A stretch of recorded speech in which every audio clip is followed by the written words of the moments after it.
Саламатсыздарбы? Бүгүнкү күнгө алынган эл аралык жаңылыктар топтому менен тааныштырып, Нияз Ашматов. Женевада Иран менен Америка Кошмо Штаттардын өзөктүк сүйлөшүүлөрүнүн 3-чү айланпасы башталды. Буга чейин Ирандын тышкы иштер министри Аббас Аракчи жетектеген Иран делегациясы Иран менен АКШтын ортосундагы сүйлөшүүлөргө катышуу үчүн Женевадагы Омандын элчилигине келгени кабарланган. Сүйлөшүүлөр кыйыр түрдө Омандын дипломаттары аркылуу жүргүзүлүүдө. Тышкы иштер министрлигинин басма сөз катчысы Багаи Ирандын сүйлөшүү делегациясы толук даярдык менен келди. Биз ошондой эле экономикалык, өзөктүк жана юридикалык эксперттерди да ала келдик деп билдирди. Кытай Иран менен аскердик координацияны күчөтүп, АКШнын деңиз күчтөрүнүн кыймылын көзөмөлдөө үчүн Перс булуңуна Ляо Ванг 1 чалгындоо кемесин жайгаштырды. Бейжин 500дөн ашык аскердик жана жарандык спутниктердин тармагы аркылуу АКШнын аскерлеринин кыймылы тууралуу спутник маалыматтарын Тегеранга жөнөтөт. Иран АКШнын Перс булуңундагы, Араб деңизиндеги жана Индия океанындагы ишмердүүлүгү тууралуу реалдуу убакыттагы маалыматты ала алат. Кытайдын 055 класстагы эсминецтери дагы аймакка жайгаштырылды. Бул Бейжин менен Тегеранын ортосундагы аскердик жана чалгындоо кызматташтыгынын тереңдегенин көрсөтүп турат. Ляо Ванг 1 ракета учурууларды көзөмөлдөөгө жана мобилдик деңиз операцияларынын борбору катары кызмат кылууга жөндөмдүү. Бул Ирандын АКШ күчтөрүнө каршы операциялык мүмкүнчүлүктөрүн жогорулатууга жардам берет. Иранда ири масштабтуу аскердик машыгуулар өтүп жатканын Associated Press агенттиги билдирди. Негизги аракеттер өлкөнүн түштүк жээгинде өттү. Өлкөнүн элиталык аскердик күчтөрүнүн Ислам революциясынын гвардия корпусунун кургактагы күчтөрүнүн бир нече бөлүктөрү да машыгууларга катышууда. Иранын мамлекеттик телеканалы баллистикалык ракеталардын учурулушун, дрондордун колдонулушун жана буталарга атууларды көрсөткөн кадрларды жарыялады. Машыгуулар Иран менен АКШнын ортосундагы чыңалуу күчөп, эки тараптын ортосундагы сүйлөшүүлөрдүн кезектеги айланпасы учурунда уюштурулду. Америка Кошмо Штаттарынын президенти Дональд Трамп Зеленскийге согушту 1 айдын ичинде токтотуп, жайга чейин тынчтык келишимине жетишүүнү кааларын айткан, деп билдирет Axios булактарга шилтеме берип. Трамп Зеленский жана Путиндин ортосундагы 3 тараптуу саммитти өткөрүүнү да талкуулады. Басылманын булактары эгерде март айынын башында АКШ, Украина жана Орусия делегацияларынын жолугушуусу ийгиликтүү өтсө, Трамп аны уюштурууга даяр экенин билдирди. Axios басылмасынын маалыматы боюнча Трамп ошондой эле Украинага АКШнын коопсуздук кепилдиктерин берүүгө даяр экенин ырастады. Кытайдын төрагасы Си Цзиньпин менен Бейжинде болгон жолугушууда Германиянын канцлери Фридрих Мерц Орусиядагы таасирин колдонуп, Москваны Украинадагы согушту токтотууга көндүрүүнү суранды. Мерц өзү бул тууралуу маалымат каражаттары менен болгон маегинде билдирген. Кытайдын мамлекеттик Синьхуа агенттигинин маалыматы боюнча, Кытайдын президенти Мерцке Кытай Украинадагы жаңжалды дипломатиялык жол менен чечүүнү колдой турганын, бирок бардык тараптардын мыйзамдуу кызыкчылыктарын эске алып, алардын жарыянга бирдей катышуусун камсыз кылышы керектигин айткан. Кубалык чегарачылар АКШнын желек астында Кубанын аймактык сууларына кирген кайыкка ок чыгарышты. CNN билдиргендей, окуяда кайыктагы 4 адам каза болуп, 6 адам жарадар болгон. Бир чегарачы да жаракат алды. Кубанын тышкы иштер министрлигинин маалыматы боюнча, кайык Кубанын аймактык сууларына кирген. Чегарачылар кемени аныктоо үчүн ага жакындашкан, бирок алар кубалыктарга ок чыгарып, капитанды жарадар кылышкан. Андан кийин чегарачылар күч колдонууга өтүшкөн. Марко Рубио АКШнын бийлигинин окуяга тиешеси жок экенин билдирди. Джей Ди Венс кырдаалды анчалык деле олуттуу эмес деп сыпаттады. Флориданын башкы прокурору Куба тараптын аракеттерин баалоону убада кылды. Кеме коммерциялык максатта колдонууга катталган жана АКШнын аскер деңиз флоту менен байланышы жок.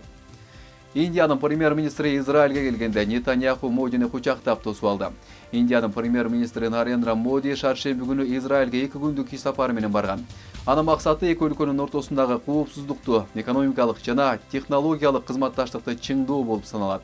Индиан лидери учактан жылмайып түшкөн учурда аны Израилдин премьер-министри Беньямин Нетаньяху менен жубайы Сара Нетаньяху бирге тосуп алышкан. Мексикадан алынган жаңы кадрлардан аскердик жана улуттук гвардиянын күчтөрү Халиско штатын Бангизат картелинен тазалоону улантып жатканын көрүүгө болот.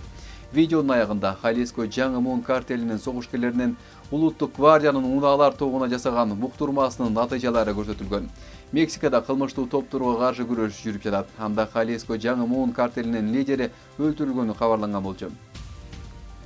On Running спорттук бут кийим бренди Түштүк Кореянын Пусан шаарында чуркоого ылайыкташкан бут кийимдерин жасоо үчүн роботторду колдонуп завод ачты жана өндүрүштү. Товарды жеткирүүнү тездетүү үчүн АКШда жана Европада дагы робот заводдорун курууну пландап жатканын шаршемби күнү компания билдирди.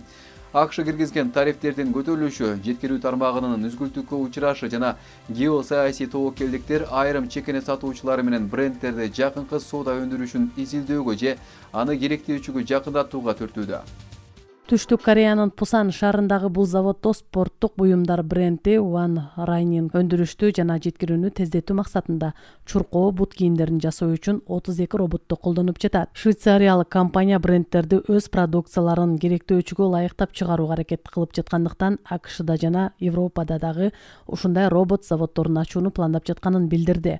Ага тарифтердин көтөрүлүшү, жеткирүү тармагынын үзгүлтүккө учурашы жана геосаясий тобокелдиктер себеп болуп жатканын кошумчалады. Марафонго, чуркоого арналган бут кийимди чыгаруу үчүн Nike жана Adidas сыяктуу ири атаандаштарды артта калтырып, алар эң жеңил бут кийим чыгарышты. Ал робот колу менен калыпка материал чачып, байпак сыяктуу дизайнды түзүү менен жасалган.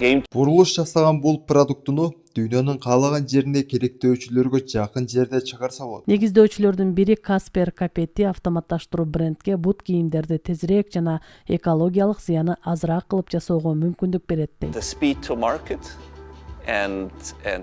Менимче, рынокко чогулдамдыгы жана анын туруктуулугу, ошондой эле арзан жумушчу күчү бар жерлер түгөнүп бараткандыктан автоматташтыруу жана керектөөчүлөргө жакын жерде иштеп жатабыз. Акыркы жылдык баяндамасына ылайык учурда бут кийимдеринин 90% Вьетнамдагы 3-чү тарап өндүрүүчүлөрүнөн жана 10% Индонезиядагы, АКШдагы пландаштырылган робот заводдорунан алынса, тарифтик чыгымдарды азайтууга жардам берет. Мен эркин соодага ишенем. Ошондуктан тарифтерди канчалык ачык айкын уюта өтсөк, тарифтердин такыр болбошу пайдалуу болот деп ойлойм.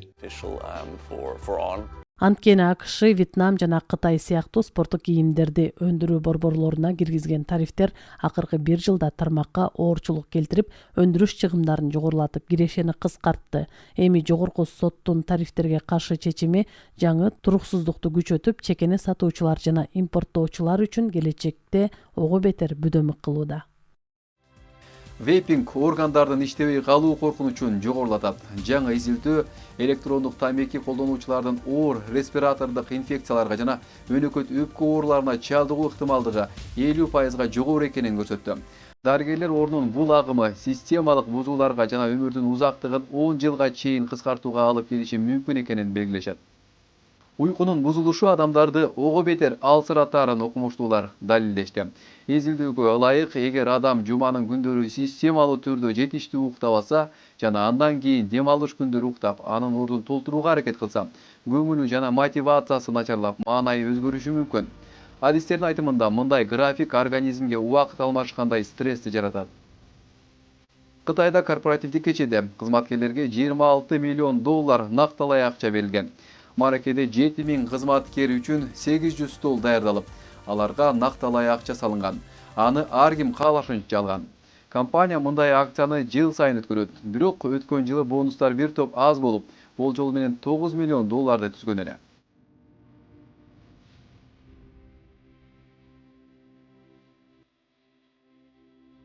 Бүгүнкү күнгө алынган маанилүү делеген дүйнөлүк жаңылыктар топтомуна ушулар болду. Саламат калыңыздар.